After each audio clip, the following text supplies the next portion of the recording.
Ora, boa noite, boa tarde ou bom dia, quando chegares, que sejas muito bem-vindo ou bem-vinda a mais uma transmissão em que vamos falar então sobre o propósito de vida, ou da expressão criativa, autêntica, benévola de quem és, que é a definição então que temos vindo a trabalhar ao longo destas já 128 transmissões, a contar com a de hoje. E portanto, hoje vamos falar sobre como é que é na prática. Como é que é na prática, na vida do dia a dia, vamos focalizar as coisas de uma forma muito concreta. Então, colocarmos cá para fora, fazermos desabrochar ou protegermos, então, a expressão criativa autêntica de quem somos. É disso que se trata, é sobre isso que vamos falar. Não quero trazer-te um conteúdo hoje mais assente em ideias, mas sim colocar as coisas de uma maneira que te permita reconheceres aquilo que tu já sabes e eventualmente ajustares e complementares algumas coisas que possas precisar de esclarecer melhor ou de clarificar melhor. Porque na realidade eu acho que aqui trata-se fundamentalmente de reconhecermos que é possível lidarmos com aquilo que já sabemos. Porque o mais certo é que de facto já saibas muito daquilo que vais ouvir hoje, para não dizer tudo aquilo que vais ouvir hoje, ou pelo menos eu assim espero, e então o que vai acontecer é que com o que vai acontecer hoje aqui, vais ter a oportunidade de clarificar melhor então essas ideias e talvez reforçares positivamente então isso que já sabes para alavancares e alicerçares em confiança para cada vez mais fazeres aquilo que és, para poderes ter tudo aquilo a que tens direito. E claro, assenta então nessa tua essência de quem tu és e de colocares a peça no puzzle da vida que só tu podes dar. E deixa-me ver aqui rapidamente, porque penso que podem estar aqui a haver algumas dificuldades na transmissão e, ok, penso que já estão resolvidas. Então, continuando e avançando. Primeira ideia. Vivermos a nossa expressão criativa autêntica acaba por ser mais um jogo de retirar e de subtrair do que de somar. Retirar o quê? Retirar condições adversas, retirar negatividade sob todas as formas, retirar descrença, retirar inércia, retirar sabotagem, vitimização, todas as formas que nós já sabemos que nos retêm no nosso caminho. Em especial, e a ti, se me estás a seguir e se estás a ver esta transmissão agora, muito provavelmente já tens alguma experiência, alguma prática no desenvolvimento humano. Então, podes saber ou podes confirmar que de facto faz toda a diferença, fundamentalmente abrires o palco para que aquilo que tu queres possa ter mais tempo de antena e possa ter mais oportunidade para emergir com todo o seu esplendor, com todo o seu vigor, progressivamente, obviamente, e dependendo do ponto em que, ou da etapa que tu estás a querer alimentar e estar a nutrir neste momento. Fundamentalmente, então, não é tanto aquilo que possamos acrescentar que faz a diferença, mas é mais aquilo que podemos retirar. Porque ao retirarmos as coisas que não são certas para nós e permanecermos a estabelecer limites claros daquilo que não queremos, em especial se não termos uma visão ainda mais clara sobre o que queremos, então é meio caminho andado, é a decisão certa para que naturalmente as coisas que queremos venham até nós e as possamos agarrar, preservar e pôr em movimento, pôr em marcha, utilizar, praticar, experimentar. E então entramos na segunda grande sugestão. Prática é fazer. Fundamentalmente é praticar. Não tem de ser uma forma de praticar que seja sancionada pelo resto do mundo. Se tu sabes que há um determinado tipo de prática, que é o tipo de prática que tu sentes profundamente, que te vai levar onde tu precisas, ouve a tua voz, arrisca. Não ouças o conselho de quem te quer desviar dessa mensagem que a tua voz interna te está a dar, e muito especialmente já vais praticando algumas sugestões do desenvolvimento humano que são sólidas e que têm vindo a devolver resultados.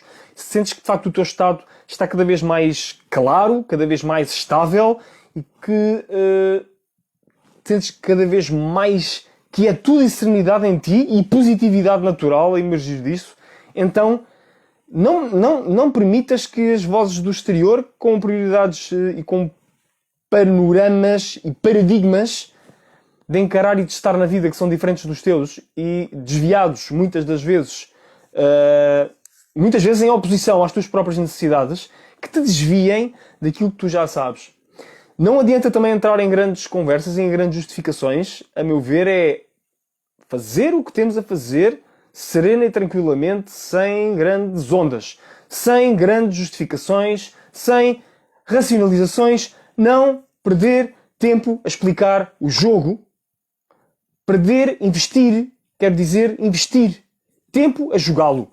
Investir tempo a jogares o teu jogo. Eu já fiz uma transmissão com este mesmo título. A fazeres aquilo que tu sentes profundamente que tem de ser feito e que de facto adere então a vários princípios daquilo que te faz bem e obviamente que também fará bem a terceiros, que não, tanto quanto é possível, não vais pisar os calos, entre aspas, não vais onerar outros com as tuas decisões. E isso nem sempre é fácil. Existem muitas das vezes interesses conflituantes entre nós e as emanações autênticas que estão a querer vir ao de cima, a pedirem para serem colocadas em prática, e algumas das presenças que fazem parte do nosso caminho, e posso falar especificamente de pessoas, obviamente, e também de circunstâncias, de situações que na realidade são um teste à nossa determinação. São um convite a aprendermos a lidar com elas. E muitas das vezes o que está a ser testado é precisamente aquilo em que ainda não estamos tão sólidos, ainda não estamos tão fortes. Se, por exemplo, somos muito fortes em ter uma atitude de diplomacia e de conciliação, provavelmente o que vai acontecer é que vão ser violados os nossos limites. Ou pelo menos irão haver investidas nesse sentido. E então, dependendo daquilo que está a acontecer, nós podemos sentir todo tipo de incómodos, e esse tipo de incómodos pode até ter, em especial se são circunstâncias que têm persistência, podem ter efeitos psicossomáticos. E nós falámos em parte disto, sem aflorarmos em grandes detalhes, ontem, na transmissão da hipersensibilidade, mas hoje podemos ir um pouco mais além. Nós sabemos que há determinado tipo de condições físicas que se manifestam em termos dos gatilhos de interpretação psicoemocional em nós. E, por exemplo, se temos problemas de pele, estamos com problemas de pele, estamos provavelmente a ter dificuldade, lá está, a definir esses limites. A pele é principalmente o primeiro limite da nossa existência orgânica, biológica, percebida enquanto tal, e, portanto, o que vai acontecer é que nós vamos encontrar dificuldade em gerir essa barreira da epiderme até que possamos criar outras barreiras de decisão que nos tragam esse conforto com a nossa própria pele. E nós sabemos que os momentos de transição mais marcantes da vida humana, nomeadamente da puberdade, da adolescência e início de idade adulta, são caracterizados por momentos em que nós, de facto, a nossa pele parece que está em guerra civil, por assim dizer. E então, isso é precisamente um sinal. Ou pode ser claramente um sinal, independentemente depois de outras justificações muito específicas e muito biológicas, a nível hormonal, etc. Em termos simbólicos, é um sinal de que não estamos bem na nossa pele. Ou pode ser de uma forma ou de outra, que possamos ter alguma dificuldade em reconhecer isso. E eu pergunto, faz sentido isto que estás a ouvir? Há alguma questão relativamente à forma prática, como queiras manifestar o teu propósito que queiras trazer para aqui? Se sim, por favor, traz para os comentários. Partilha a tua questão. Uma das questões que sempre esteve presente no meu caminho, em especial quando comecei a pensar em metas diferentes do meu entorno, do meu meio mais imediato, eram: ok, como é que eu posso ter acesso a referências? Como é que eu posso ter referências para fazer aquilo que eu quero fazer? Porque o meu desafio nunca foi propriamente o desafio de ter influências castradoras em cima de mim, condicionarem o que eu tinha ou não tinha de fazer. Foi precisamente o desafio inverso. O desafio de ter falta de referências que eu considerasse produtivas, benévolas, inspiradoras para eu fazer aquilo que queria fazer. Não encontrava ou não via, muitas das vezes, esse tipo de referências à minha volta. Depois acabei por ir encontrando à medida que fui dando espaço e iniciativas de ir procurando, mas também nunca foi um encontro que eu considerasse totalmente gratificante. Acabou por ser um encontro em dimensões mais profundas, um encontro, a esmagadora maioria do tempo, parcial. E o que acabou por acontecer então é isto que tu estás a olhar aqui atrás de ti, essa busca então de referências através de livros, literatura, fontes, que, como te falei noutras transmissões, são de facto um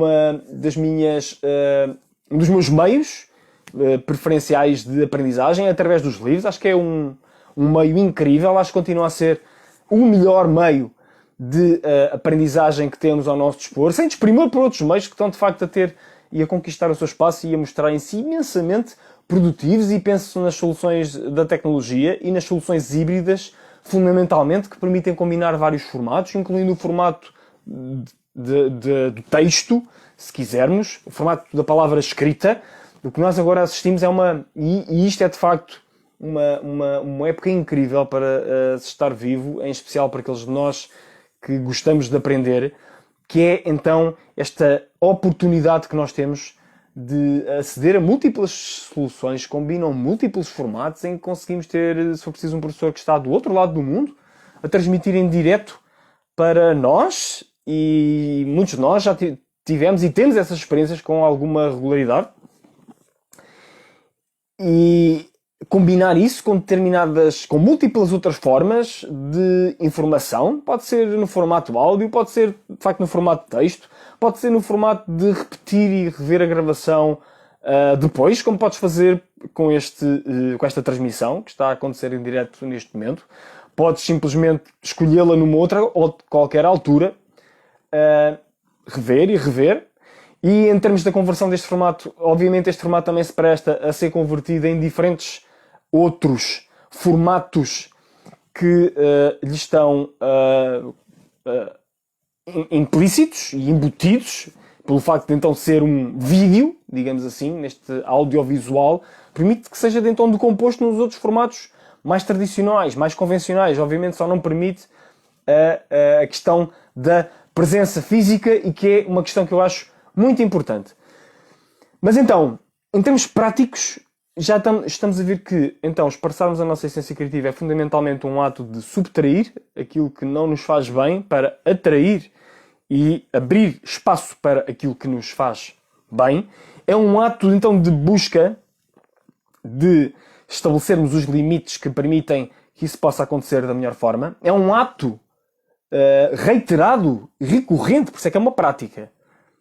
É um ato reiterado, recorrente, de olharmos para escutarmos a nossa voz, olharmos para os nossos apelos, as nossas intuições mais profundas e dar-lhe seguimento, agir. Há uma definição de genialidade que eu dei numa outra transmissão também, que eu aprecio imensamente, que é de John DeMartini, que diz que gênio é aquele que escuta a sua voz e obedece-lhe. É uma declaração incrível, porque basicamente democratiza de facto o acesso a essa genialidade a todos nós, e porque todos podemos de facto ser génios se vivemos então a nossa singularidade. Se escutarmos a nossa voz e obedecermos, praticarmos então recorrente e deliberadamente, reiteradamente, essas prescrições que ela nos dá, então vamos estar no caminho certo. Isto é mesmo aquilo que nós precisamos para lidar com o dia-a-dia, a meu ver. E isso juntando a um outro comportamento que acho que é fundamental, que é o não convertermos a prática reiterada no ritmo acelerado em que vivemos em soluções mecanicistas, em atitudes robóticas, autómatas, em que estamos a fazer as coisas sem ter noção daquilo que estamos a fazer. E essa é a grande epidemia de negação do propósito dos nossos dias, na minha opinião. É mais grave e mais persistente, combinado em termos do efeito global, que qualquer outra restrição ao nosso propósito de vida. É pelo menos o que eu acredito. Que essa negação de, então, termos uma prática deliberada e recorrente, mas sem entrarmos nos riscos de mecanização, sem nos aliarmos, sem nos alienarmos daquilo que estamos a fazer, sem fazermos as coisas em piloto automático, sem nos comportarmos como as máquinas que ocupam tanta da nossa atenção nos dias que correm, se somos capazes de o fazer, se somos capazes de facto, estar plenamente convocados, plenamente entregues àquilo que estamos a fazer e fazê-lo de uma forma, de facto, eficiente, operativa, produtiva, mas sem que se torne mecânica e aliada, então, de facto, estamos no caminho para ter, de facto, uma expressão criativa autêntica, imensamente profícua e cada vez mais profícua, quero dizer, tanto mais ativada seja. Leonila, bem-vinda, obrigado pelo teu comentário ou questão. Essa definição de genialidade pressupõe que já sabemos ouvir a nossa voz e distingui-la de vozes também nossas, mas de sabotagem. Há alguma dica para isso? Sim. Dica número 1. Como é que essas vozes te fazem sentir? Como é que essas vozes te fazem sentir? Se essas vozes tendem a despoltar barreiras ilegítimas à tua expressão ou qualquer outra forma de negatividade, se forem barreiras, o que tu podes fazer, obviamente, é essa análise da legitimidade da barreira. É uma barreira legítima e que, de facto, pressupõe uma restrição que eu tenho de lidar e tornar criativa. Então, saber aplicar o princípio da limitação criativa e converter essa barreira ou obstáculo em caminho, como já vimos em transmissões anteriores, fazer com que o obstáculo seja o caminho. Ou é uma voz de facto, de sabotagem ilegítima que simplesmente nos quer emanar uma narrativa que nos mantenha precisamente onde estamos. E não há uma razão para então não podermos dar mais e melhor do que somos. Na segunda via, então, já estamos no campo da negatividade e então temos uma resposta ainda mais clara, que é, se há uma voz que nos gera algum tipo de negatividade, é muito provável que essa voz possa ser uma voz de sabotagem. Se a voz em si tem um tom de julgamento, então é evidente que não é uma narrativa autêntica, pertence a uma voz que está a emergir de um padrão de condicionamento ou disfunção que internalizamos de alguma forma, ou herdamos, ou captamos, apreendemos. Nós sabemos que os estados emocionais e psicomentais são contagiosos, portanto podemos tê-la captado, apreendido do nosso meio, do nosso entorno, de algum tipo de informação que nos chegou e podemos nem estar muito bem cientes disso. Ou por outro lado, podemos estar nós, na interpretação que estamos a fazer da voz, a produzir a negatividade no momento em que estamos a interpretar e essa voz então não seja necessariamente um padrão, mas seja uma informação que está a ser filtrada por um estado de base que não é o mais positivo. E falámos sobre isso ontem, quando eu falei do exemplo da minha superior hierárquica na minha anterior atividade de auditor financeiro, que me fez uma observação totalmente legítima de eu respirar para ficar mais tranquilo naquela circunstância. Eu falei sobre isso ontem, penso que estiveste presente e que terás ouvido. E então, é a minha própria interpretação face a essa voz. E claro, neste caso estamos a falar de vozes internas, mas isso pode, por exemplo, ficar como uma memória e depois despoltar e eu gerar irritação só por pensar na própria expressão ou palavra respira.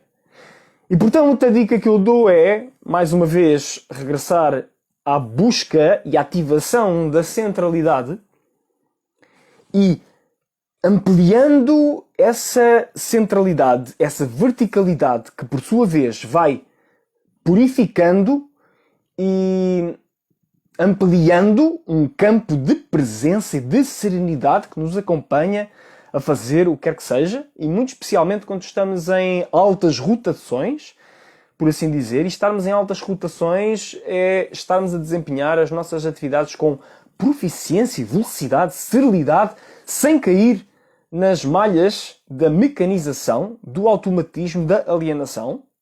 E então, nessa altura, nós sabemos que estamos plenamente devotados e comprometidos, concentrados, entregues ao que estamos a fazer. E então, as nossas vozes também vão acompanhando. E é evidente que é preciso ter uma noção do que é que são os silêncios e do que é que são os espaços produtivos nas nossas vidas, que nos devolvem regeneração, que nos devolvem descanso, que nos devolvem quietude e silêncio para ouvir a nossa própria voz, e o que é que são os silêncios improdutivos, que na realidade são formas de abandono de nós mesmos aos ócios e aos pequenos prazeres que na realidade nos estão a desviar de prioridades superiores e que não ocupam uma função verdadeiramente produtiva, a não ser alertarem-nos então para essas sabotagens que ainda existem em nós. Faz sentido? A resposta satisfez à tua questão?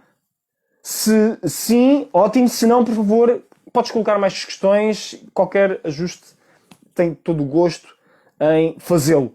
E, portanto, é fundamentalmente isto. Na prática, tentarmos, então, seguir estes passos de fazermos a nossa vida o mais possível um jogo de subtrair o que não nos interessa, para podermos somar aquilo que nos interessa, protegermos e defendermos, então, o nosso espaço sagrado de expressão autêntica de quem somos, definindo limites o mais claros possíveis, para então podermos também ouvir a nossa voz e fazermos esse fenómeno de retroalimentação, em que a nossa própria voz, ao expressar-se, devolve-nos resultados fidedignos sobre o que somos e o que queremos fazer, ser e ter, nas suas várias dimensões e facetas, e sabemos quais são os nossos interesses, as nossas paixões, as nossas inclinações, as capacidades, os conhecimentos que queremos adquirir, as competências que já temos, queremos exercer mais ou queremos alcançar, queremos reconfigurar.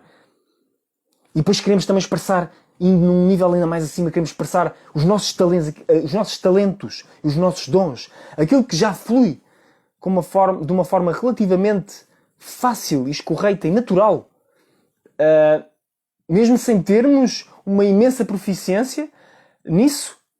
E então seguimos por aí e percorremos o caminho e continuamos a deixar sair cá para fora essas informações, e então começamos a ter novas bases também no exterior e começamos a reforçar, ou reforçamos cada vez mais os padrões funcionais, criativos, que nos apoiam, que nos suportam, que nos sustentam nos momentos de dificuldade, nos momentos de desafio. Um dos meus escritores favoritos, Steven Pressfield, diz que foi o trabalho que o salvou, que o trabalho criativo na sua vida sempre o salvou. E ele teve inúmeras experiências de vida bastante amplas, como é costume nas pessoas com uma forte veia criativa. E ele disse no final do dia, foi o regresso ao trabalho criativo, o regresso à minha missão, o regresso a escutar a musa, como ele lhe chama, e não é o primeiro. E já Homero tinha a tal evocação às musas, que no início dos épicos então era evocada, e o próprio Steven Pressfield confessa que usa a evocação às musas de Homero para então convocar essas forças transcendentais para poder executar o seu trabalho. E de facto estamos a falar de um mestre criativo de grande craveira, estamos a falar de uma das pessoas mais consagradas a nível da literatura de ficção militar da Antiguidade Clássica, muito especificamente da Grécia Antiga, e alguém que também tem uma imensa reputação e reconhecimento na área da escrita e dos trabalhos criativos, das artes criativas. E recomendo vivamente que leias qualquer um dos livros dele, seja o Turning Pro, The War of Art, ou qualquer outro, The Practice, qualquer outro livro que ele tenha escrito sobre criatividade, vale bem a pena ler. Porque aquelas lições transferem-se não apenas para a escrita, transferem-se para qualquer empreendimento criativo.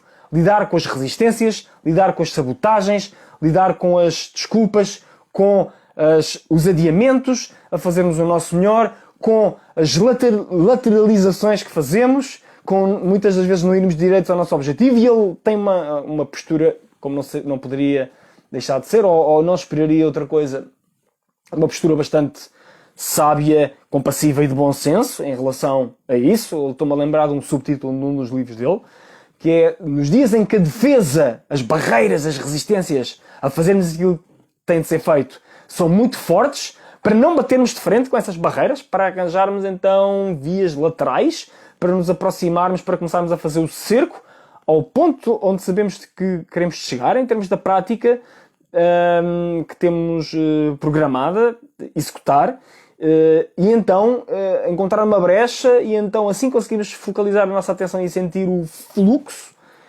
então pôr o pé na tábua, por assim dizer, e entrar diretos, sem hesitações, para executar aquilo que nos cumpre. É uma das múltiplas coisas que podes ler. Eu penso que é do livro Turning Pro, esta sugestão.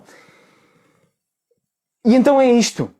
Na dança do dia-a-dia vamos tendo esta dança entre criação, resistência, entendimento sobre como é que podemos fazer as coisas funcionar, executar antes de entender e depois voltar a executar a tal dança de ação, resposta, ação, resposta, peço desculpa, reflexão, ação, reflexão, ação, reflexão, ação, e onde eu estava a dizer ação, resposta era mais reflexão, resposta também, mas é isto, é tornarmos as coisas o mais simples possíveis quando estamos a fazer, quando estamos a executar, e quando marcamos um compromisso, quando fizemos o nosso trabalho de planeamento, quando definimos as rotinas, quando preparamos os meios. Então, a não ser que haja alguma razão muito forte, não há que hesitar, não há que fazer segundas adivinhações, não há que racionalizar, é simplesmente executar. Esta lição é particularmente clara e evidente quanto mais importante é aquilo que temos para executar. O que acontece muitas das vezes é quando começamos a executar um trabalho criativo, há todo um rol de resistências que quer manter-nos num ponto de autopreservação que nos impede de progredir, de evoluir, e que assim que vamos desafiando uma vez após a outra essas forças, elas vão perdendo força porque as outras forças da expressão do nosso melhor, as forças criativas que nos convocam a avançarmos para sermos cada vez mais aquilo que podemos ser, essas começam a ganhar o jogo e então estamos a fazer aquilo que nos compete. Estamos a rematar a baliza, para usar uma metáfora desportiva, podemos ou não marcar golo, mas estamos a rematar a baliza e quantos mais remates fazemos, mais possibilidades de marcar temos. Isto faz-me lembrar as estatísticas de um jogador de futebol do tempo em que eu era muito jovem e que eu acompanhava futebol com regularidade, agora não é tanto o caso, que era um jogador do Benfica. Não sei se alguém que possa ver este vídeo se recorda do grande Isaías. E ele tinha umas estatísticas de remates, ele marcava bastantes golos, em especial para um médio centro ofensivo, que era a posição no campo que ele ocupava, e ele falhava e ele tinha uma taxa de sucesso muito baixa dos seus remates, mas ele rematava imenso à baliza, ele tinha uma estatística de remates bastante significativa para um médio ofensivo. Aliás, tenho na ideia que ele chegava a fazer mais remates por jogo, ele sozinho, do que muitas equipas daquele mesmo campeonato faziam toda a equipa considerada. E portanto esse é um dos segredos do sucesso, é um dos segredos da realização, da consumação daquilo que nós queremos atingir, dos nossos objetivos. E não pode haver sucesso sem práticas e, acima de tudo, então, deixa que essas práticas emanem daquilo que tu sabes que tem de ser feito. E aquilo que tu sabes que tem de ser feito emana de um ponto de centralidade, um ponto de serenidade, um ponto em que tu sabes que então é a voz do amor em ti, do teu melhor, que se está a expressar, e não outros sucedâneos, que são mais ou menos assemelhados relacionados com o medo, mas que sim, mas no final do dia acabam por ser apenas então essas vozes que nos querem manter onde estamos, mas com o compromisso reiterado vão ficar para trás e vamos mesmo fazer aquilo que nos cumpre. Vamos mesmo então expressar-nos como somos cada vez mais em prol de nós e em prol de todos. E por hoje é tudo. Resta-me agradecer-te imenso por estares aí, a ti, em especial a ti, Leonila, que comentaste e questionaste, e a ti, que continuas a querer avançar rumo à direção do teu melhor. Sabes que o caminho faz-se a caminhar e pé ante pé, vais então fazendo aquilo que te cabe para te aproximares cada vez mais daquilo que sabes que te está destinado. Porque como diz uma canção, aquilo que é para nós, aquilo que é para ti, não te vai passar ao lado. Namasté, bem-ajas, até amanhã.